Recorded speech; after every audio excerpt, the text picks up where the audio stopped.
Joining me now is Jamil Jaffer, who's the founder and executive director of the National Security Institute. Grateful for your time this evening here on Sky News. And all of this, of course, follows the series of suspected Chinese spy balloons, which, of course, flew over the United States in recent months, looking at Blinken's visit. Tensions undeniably still quite frosty. How do you think that the visits, Blinken's visits, will help to fix that? Well, you know, Vanessa, President Biden has made it clear that he'd like to see a thaw in U.S.-China relations, that is, for them to get better. But of course, the challenge that we're facing is that not only have we seen the Chinese spy balloons from a few months back, we're now hearing reports of this spy base in Cuba, just 90 miles off the U.S. coast. And just in the last 2 weeks alone, the Chinese have harassed a U.S. warship transiting in international waters through the Taiwan Strait and an American plane flying over international territory, conducting surveillance. And so you're seeing an increasing aggressive action by China, and yet at a time when the White House is trying to calm relations and sending Secretary of State Antony Blinken to the region.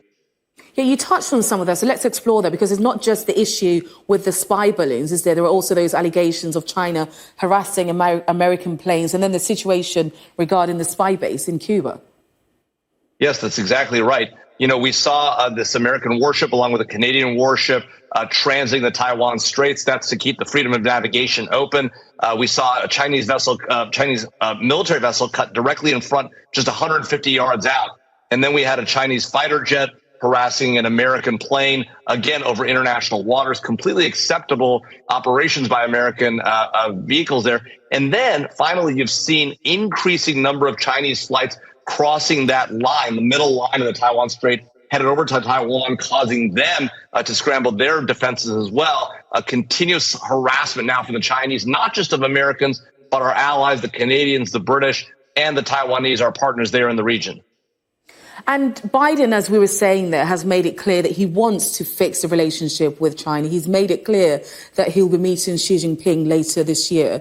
Do you think that that, of course, will still go ahead, looking at Blinken's visit and how that's gone? Do you think that that, of course, will bring up any concrete decisions at all? Do you think that will make any difference in fixing the relationship between China and the US? You know, it's really hard to know, Vanessa. One of the challenges we've seen the president consistently, he sent Jake Sullivan to Vienna to meet with the Chinese foreign minister. There was a secret mission by the CIA director, Bill Burns, to China just a few months back. And now Secretary of State Blinken is going. So clearly the Biden administration is putting on a full court press to try and improve relations. The problem, of course, is the Chinese don't seem to be reciprocating. You heard that expert there from China saying it takes two to tango, and that's exactly right. If we're going to improve these relations, the Chinese have got to do their part as well. We're not seeing that right now, unfortunately. And what are the things that you think that Biden should be doing? Do you think that the administration will consider, for example, changing their import and export policies to help improve their relationship at all, and also consider outbound exports in China, for example?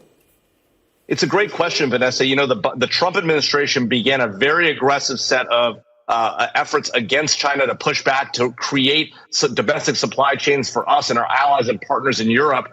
And the Biden administration actually has done a great job doing the same, actually doubling down on those efforts, increasing export controls on American semiconductors, knowledge and know-how. Those are the right things to do. It would be a mistake, I think, to walk back from those in an effort to get better relations with China if the Chinese aren't willing to reciprocate. They've got to, own up to the fact that they're conducting aggressive activities and that they are trying to control markets like the critical minerals market, which is problematic not just for the United States, but our allies in the UK, in Europe, and elsewhere.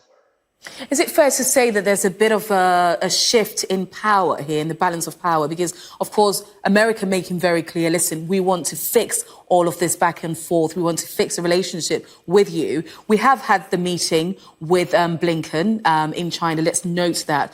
But overall, the Chinese government really isn't reciprocating, are they?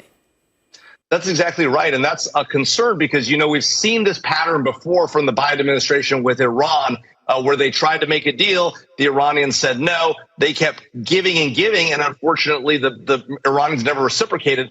You don't want to end up in the same pattern with China because you'll end up negotiating against yourself. So you've got to see a willingness on the Chinese side to stop these kind of aggressive behaviors and to own up to the fact that they've tried to monopolize some of these markets and have pushed American, British, European companies out. And that needs to be part of the conversation. Otherwise, you don't get to a middle ground, a fair deal. Absolutely. Jamil Jaffer, who's a founder and executive director of the National Security Institute. Grateful for your time. Thank you. Thanks, Vanessa.